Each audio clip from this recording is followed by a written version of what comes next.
शनिवार के दिन जिस बालक बालिका का जॉब नहीं लग रहा हो, जगह जगह पहले करते थे जॉब, अब छूट गई, 2 साल हो गए, 3 साल हो गए, सर्विस नहीं लग रही हो, बहुत प्रयास कर लिया हो, तो महाराज शनिवार के दिन काली तिल्ली को पीस कर उसको जल के पात्र में डालकर अपने घर के मटका परिंडा पितरों का जो स्थान होता है, जलाशय होता है, उसके पास में एक पात्र में रख दीजिए। बेलपत्री या बट का पेड़ या पीपल का पेड़, इस वृक्ष के नीचे एक रात्रि तक रखे रहने के बाद में दूसरे दिन अपनी कामना कर जिनका जॉब नहीं लग रहा या कहीं उलझने उत्पन्न हो रही है, उस व्यक्ति को हाथ में ले जाकर उस पात्र का जल इन 3 में से किसी भी वृक्ष के नीचे उस काली तिल के जल को समर्पित कर दीजिए। महाराज बाबा चाहेगा 3 महीने में कहीं ना कहीं योग बना ही देगा। हनुमान जी की परिक्रमा, भैरव की परिक्रमा, शंकर भगवान की परिक्रमा, शिव जी के जितने रुद्र अवतार हैं, शंकर भगवान के जितने अंश अवतार हैं, इन सब की परिक्रमा का भाव 3 परिक्रमा का है। कितनी परिक्रमा? 3। काल भैरव की परिक्रमा कितनी होती है? जम के बोलो 3। हनुमान जी की परिक्रमा कितनी होती है? 3। शंकर के जितने अवतार, मेरे भोलेनाथ के जितने रुद्र अवतार हैं, मेरे शिव के जितने अवतार हैं, मेरे शंकर के जितने अंश अवतार हैं, उनकी सबकी परिक्रमा 3 है। सबकी परिक्रमा 3।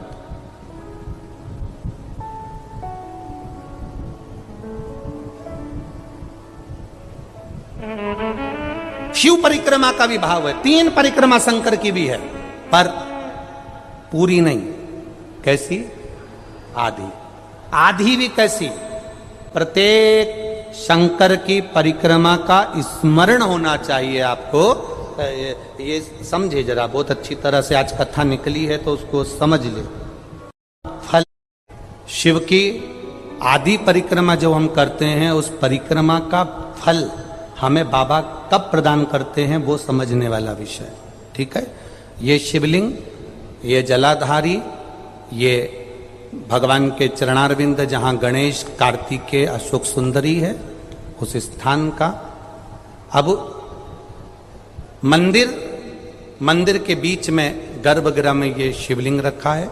हम जब परिक्रमा चालू करते हैं तो यहां से यूं गए और यहीं से हम वापिस आ गए, वापिस हम यहीं से आ गए। शंकर की परिक्रमा पूर्ण कब मानी गई? आधी परिक्रमा को पूर्ण कब कहा गया? शिव की परिक्रमा को हम पूर्ण कैसे मान सकते हैं? हम कहते हैं, हमारे शास्त्र कहते हैं कि शंकर की 3 परिक्रमा करो, या भगवान की 3 परिक्रमा करो, या देवता की 3 परिक्रमा करो। परिक्रमा का फल कब मिलता? परिक्रमा का अंश फल कब मिलता? शिवलिंग जलाधारी मंदिर के बीचों बीच है। जब मंदिर के बीचों बीच है, नंदी बाहर है, आपने परिक्रमा करना प्रारंभ करा, पूजन करने के बाद यहां तक गए, यहां से पानी बहता है, जल बहता है, तो हम इसको लांघते नहीं है। नहीं लांघते ना, इसको लांघते नहीं है। जब हम परिक्रमा करने के लिए यहां तक जब पहुंचते हैं, पहुंचने के बाद यहीं से थोड़ा सा पीछे हटकर हमको शंकर के शिवलिंग के वहीं से खड़े होकर नंदी का दर्शन करना चाहिए। जब हम परिक्रमा कर कर वापिस लौटते हैं, नंदी का इस शिवलिंग के सम्मुख से जब बाहर बैठे नंदी का हम दर्शन करते हैं और वापिस अपनी जगह पर आकर खड़े होते हैं, तब हमारी परिक्रमा एक पूरी मान ली जाती है और उसका फल हमें प्राप्त होता है। उस परिक्रमा का फल, हमने शंकर भगवान की परिक्रमा करी, किसी ने कहा आदि परिक्रमा करो, हम यहां तक गए, यहां से लौटकर वापिस आ गए। उस परिक्रमा करते समय हमने नंदी का दर्शन एक बार भी नहीं करा। अगर नंदी का दर्शन नहीं करा तो उस परिक्रमा का कोई फल हमें प्राप्त नहीं हो सकता। उस परिक्रमा का कोई फल हमें प्राप्त नहीं हो सकता। अब 3 परिक्रमा हमारा वर्णन किया, तो 3 परिक्रमा क्या करोगे? यहां वापिस आओगे, यहां वापिस जाओगे क्या? बोलो जम के, वापिस जाओगे क्या? नहीं। 3 परिक्रमा शंकर भगवान की जो वर्णन करी गई, यहां से चले, यहां पहुंचे, पहुंचने के बाद आपने यहां शिव जी का शिवलिंग के वहीं से नंदी का दर्शन करा, फिर वापिस पलटे, फिर नंदी का दर्शन करा, फिर पलटे, फिर नंदी का दर्शन करा। यहां खड़े होकर आप जब 3 बार नंदी का दर्शन कर लेते हो, एक ही परिक्रमा में 3 बार नंदी का दर्शन कर लेते हो, तो 3 परिक्रमा का फल प्राप्त हो जाता है और हमारा वो कार्य सफल हो जाता है। 3 परिक्रमा का।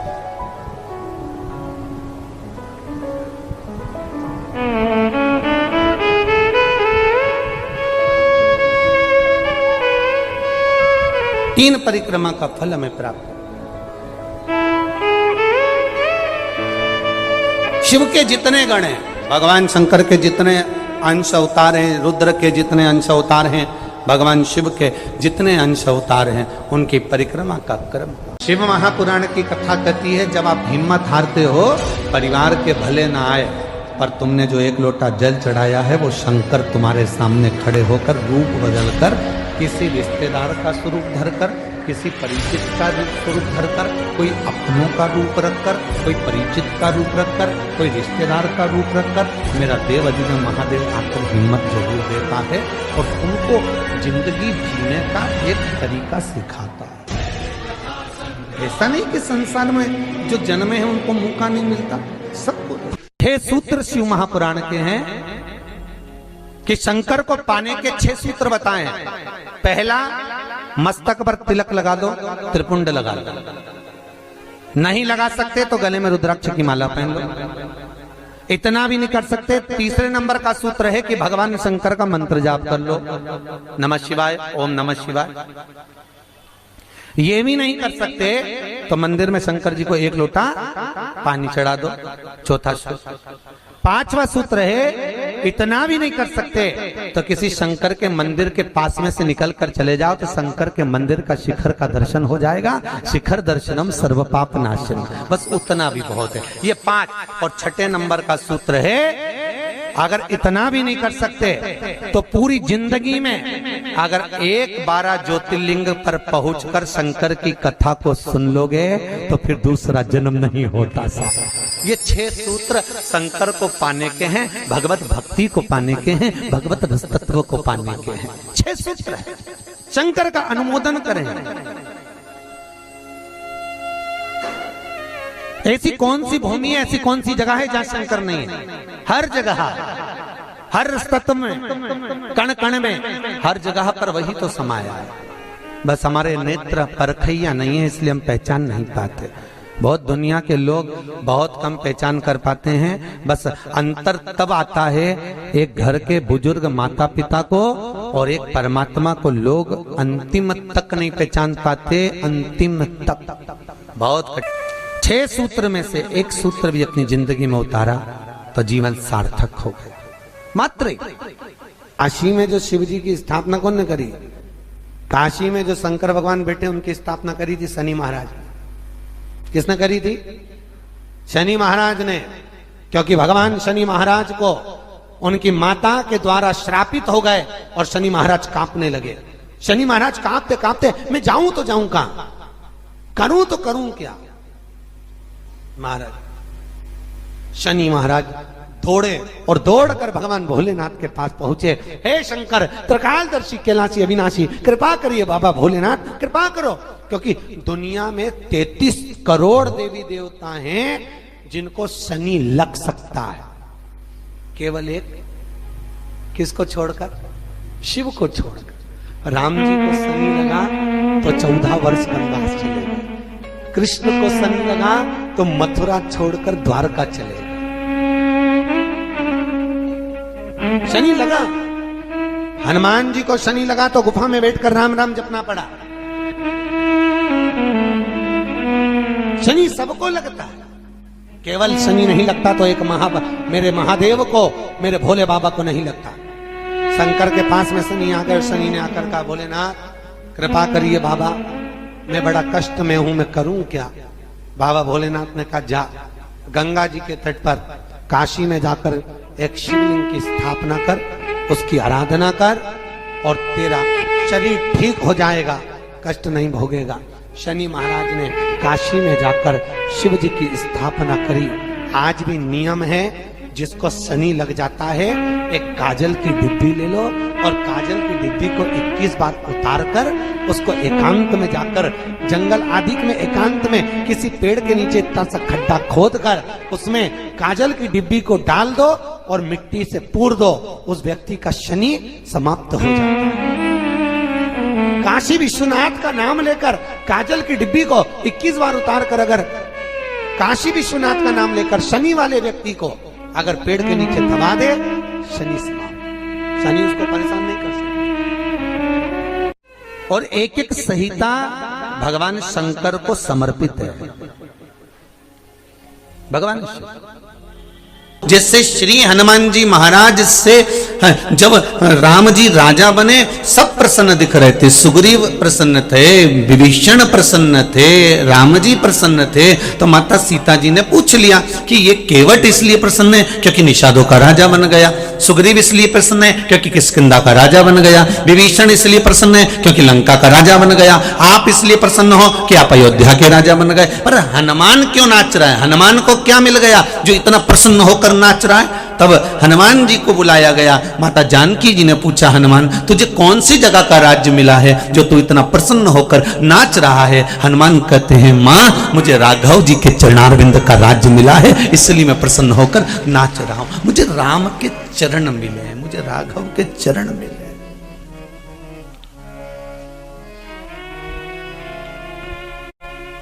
पवन तनय संकट हरण मूर्ति राम लखन सीता सहित हृदय वसवो सूरभू। मुझे राघव जी के चरण प्राप्त हो गए, मुझे राम जी के चरण मिल गए। ये मुझे जो राज्य मिला है ये कोई साधारण नहीं है।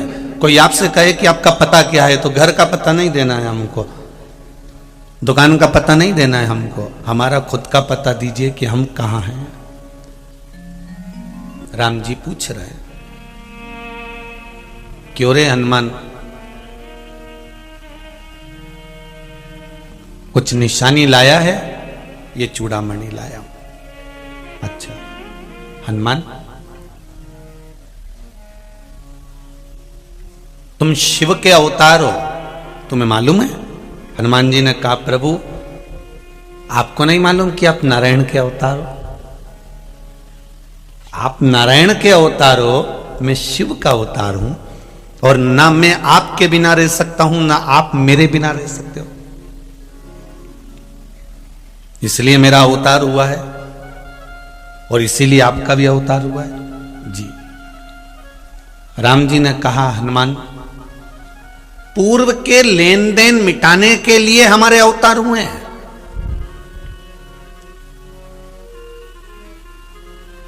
हमारे पुराने जो लेन देन है ना, उसको मिटाने के लिए हमारा यह अवतार हुआ है। और राम जी महाराज हनुमान जी से कह रहे हैं, ये सारे जितने बने ये सब कर्म के दंड के कारण बने हैं। सुनो हनुमान, तुम लंका गए थे तो तुम्हें कुछ स्मरण रहा है कि नहीं रहा? हनुमान जी कहते, प्रभु आप ही की आज्ञा थी।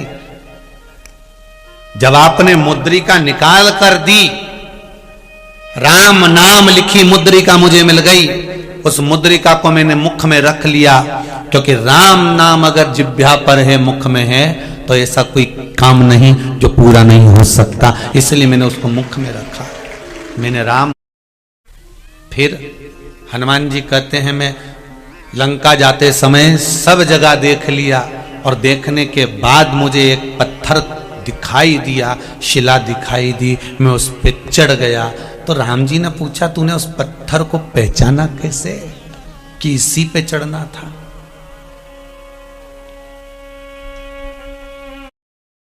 तूने पहचाना कैसे उस पत्थर को? उस पत्थर को कैसे जाना है तू?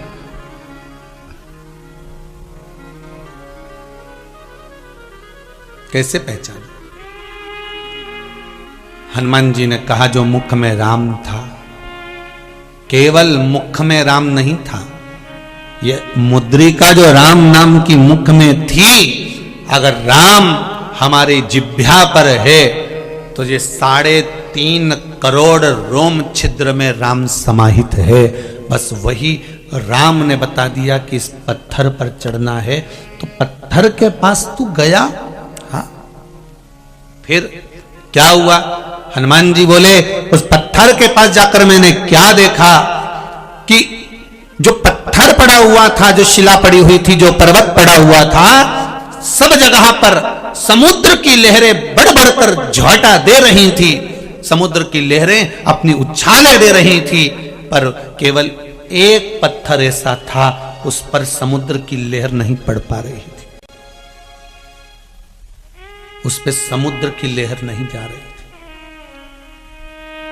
जैसे प्रभु हनुमान जी ने कहा, जैसे आप माता अहिल्या के दरवाजे पर गए थे और मां अहिल्या जो पत्थर की हो गई थी, ना वहां पशु आते थे ना वहां पक्षी आते थे। क्यों?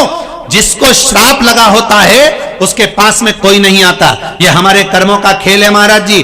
आपके पास में धन होगा, दुनिया आपकी होगी। आपके पास में संपदा होगी, दुनिया आपकी होगी। आपके पास में वैभव होगा, दुनिया आपकी होगी। और जब आपकी दुख की घड़ी आएगी, जब आपकी तकलीफ की घड़ी आएगी, जब आपके जीवन में कष्ट आएगा, जब आपके जीवन में रोग आएगा, जब आपके जीवन में बीमारी आएगी, जब आपके जीवन में थोड़ा सा दुख तकलीफ आ गई, जो अपने थे वो भी साथ छोड़ देते, वो भी साथ छोड़ देते। तो हनुमान जी कहते हैं मेरे पहचानने का कारण एक ही था कि उसके पास समुद्र की लहरें नहीं आ रही थी। अच्छी लहर उस पर्वत के पास में, उस पत्थर के पास में नहीं आई, मैं जान गया था। फिर इसलिए मैं उस पत्थर पर चढ़ गया। राम जी ने कहा हनुमान तुम उस पत्थर को पहचानते हो? हनुमान जी बोले प्रभु बस यहीं तक जानता हूं कि समुद्र की लहर उसके पास नहीं पहुंची, इसलिए मैं उस पर चढ़ा। ओ राम जी ने पूछा ऐसा क्यों करा? हनुमान जी बोले आप ही ने तो कहा था कि मैं आया, बीच में मुझे निषाद मिला, एक केवट एक साइड में बैठा हुआ था, बाकी के सारे निषाद पास में खड़े हुए थे, सारे निषाद नजदीक में खड़े हुए थे, सारे केवट पास में थे। तो तुमने क्या करा प्रभु? आखिरी में जो बैठा हुआ था उसको बुलाया, एक केवट तुम आओ, राधे, एक केवट तुम आओ, एक केवट तुम पहुंचो उस। और केवट को जब बुलाया तो केवट आया। केवट ने एक ही बात की, मेरी नाव जो है नीचे से उसमें एक छेद हो गया है तो उसमें पानी भरा जाता है, मेरी नाव में बिठा लूं, बस एक काम करवा लो कि तुम पांव धुलवा लो। राम जी की ये बात हनुमान जी के मन में थी कि उनने भी एकांत में पड़े हुए उस केवट का उद्धार कर दिया था, तो क्यों ना मैं जाते जाते इस पत्थर का उद्धार कर जाऊं, इसलिए मैं उस पर चढ़ गया। तुम उस पत्थर को पहचानते हो? हनुमान जी ने कहा नहीं पहचानता था, पर पहचान गया क्योंकि समुद्र की लहरें नहीं आ रही थी उसके पास में, इसलिए मैं उस पर चढ़ गया था। जानते हो वो कौन है? राम जी ने जब पूछा, हनुमान ने कहा मैं नहीं जानता।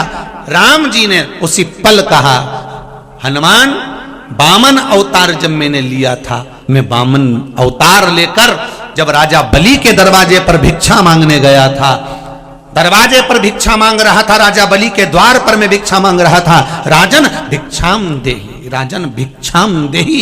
राजा बलि जो धर्मात्मा था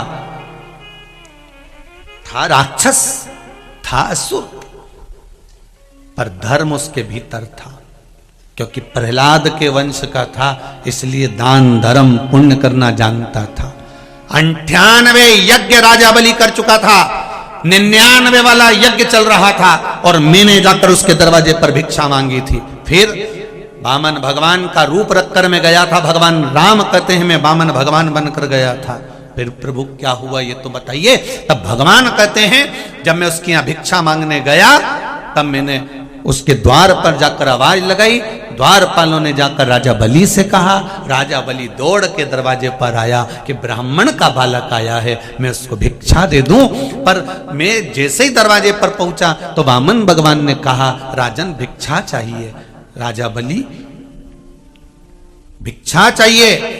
मैंने जब राजा बलि के दरवाजे पर आवाज लगाई भिक्षा मांगने के लिए, तब राजा बलि मुझसे कहते हैं प्रभु भिक्षा चाहिए? हाँ तो ले लो जो चाहिए आपको। भगवान बोलते हैं संकल्प छोड़ना पड़ेगा, संकल्प छोड़।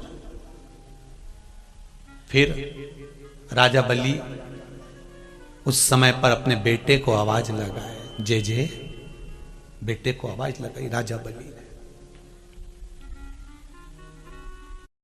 जे जे राजा बलि ने अपने पुत्र को आवाज लगाई, बेटा दौड़ कर आया, पिताजी बोलिए क्या बात है, क्या बात है, बोलिए।